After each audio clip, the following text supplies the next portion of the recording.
Bingung dan ribet memilih KPR? Ajukan KPR kamu di kpracademy.com. Halo Sobat KPR, jumpa lagi dengan saya, Oki dari KPR Academy. Pada episode kali ini kita akan bahas tentang persiapan akad KPR. Setidaknya ada 3 tips yang penting buat teman-teman siapkan di saat teman-teman mau melakukan akad KPR. Nah, tips yang pertama adalah terkait dengan persiapan mental. Nah, di sini teman-teman perlu benar-benar siap secara mental karena ada perubahan kondisi yang sangat signifikan di saat teman-teman melakukan akad KPR. Dari yang tadinya nggak punya utang atau punya utang tapi sedikit-sedikit lah gitu. Misal kartu kredit atau ada KTA atau pinjaman apa gitu. Tiba-tiba utangnya jadi segunung. Nah, ini kalau teman-teman nggak siap mental bisa dak-dikduk terus gitu. Nah, kalau teman-teman nggak tenang di saat menjalani KPR ini berabe teman-teman. Bisa repot banget ke depannya. Kenapa? Karena kalau teman-teman nggak tenang, misalnya kerja nggak tenang, nggak fokus, itu kan gimana caranya kita bisa perform? Gimana caranya kita bisa berprestasi di tempat kerja kita? Kalau kita dak-dikduk, nggak bisa fokus, dan ujungnya nggak berprestasi, kan repot juga ya.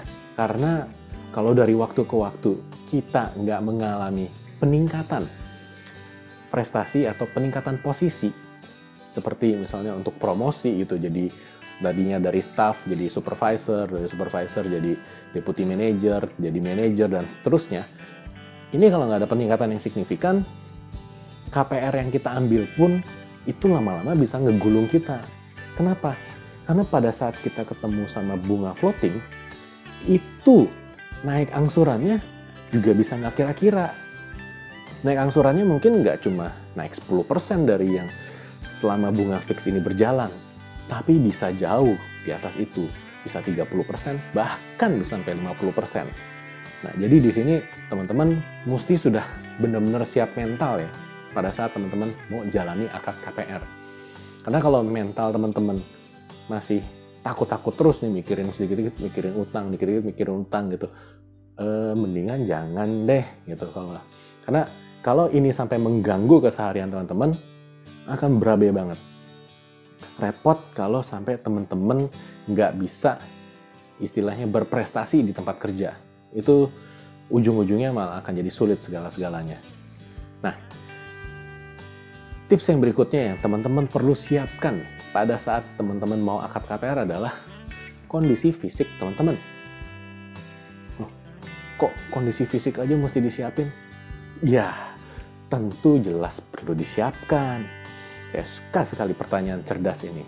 Kenapa? Karena teman-teman mesti bisa konsentrasi selama dijelaskan tentang isi perjanjian KPR satu-satu. Itu isi perjanjian KPR tuh banyak loh. Itu jumlah halamannya nggak cuma 3 halaman, 5 halaman. Enggak, bisa 20, bisa 30. Itu pasal-pasalnya juga banyak. Nah, itu nanti akan dijelasin tuh sama notaris satu persatu gitu.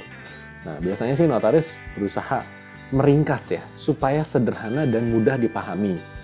Tapi sekalipun sudah dibuat sedemikian rupa sehingga sederhana dan mudah dipahami, tapi kan jumlahnya cukup banyak.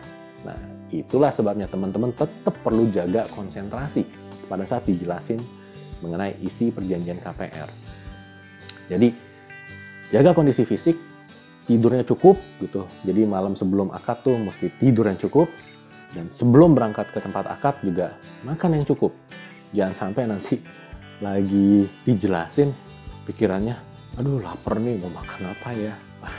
Jangan ya teman-teman, itu bisa gawat nanti. Nanti itu banyak lewatnya deh. Kalau banyak lewatnya, khawatirnya ya suatu saat teman-teman nanti akan bisa potensi konflik sama banknya. Kenapa? Karena teman-teman kayaknya dulu nggak dijelasin soal ini, kenapa ini ada gitu. Nah, jangan sampai ya teman-teman. Teman-teman perlu konsentrasi semaksimal mungkin supaya bisa dapat pemahaman yang jelas dan nantinya teman-teman memang sudah tahu dan yakin bahwa oh konsekuensinya seperti ini di saat ini. Oh ini mah biasa aja. Oh saya telat. Oh ya udah paling nanti kena denda atau apa gitu. Oh saya udah tahu itu. Oh ya kurang lebih seperti itu. Nah poin terakhir yang terpenting untuk teman-teman siapkan juga adalah mengenai kondisi persiapan dokumen. Pastikan teman-teman menyiapkan asli KTP, asli kartu keluarga, asli NPWP, asli akte nikah atau buku nikah, dan dokumen-dokumen asli lainnya yang dipersyaratkan sama pihak analis bank. Biasanya dokumen-dokumen tambahan yang disyaratkan itu biasanya disebutkan juga tuh di dalam SP3K atau SPPK yang kita terima. Nah, SPPK itu apa? SPPK itu surat pemberitahuan persetujuan kredit atau surat pemberitahuan persetujuan KPR.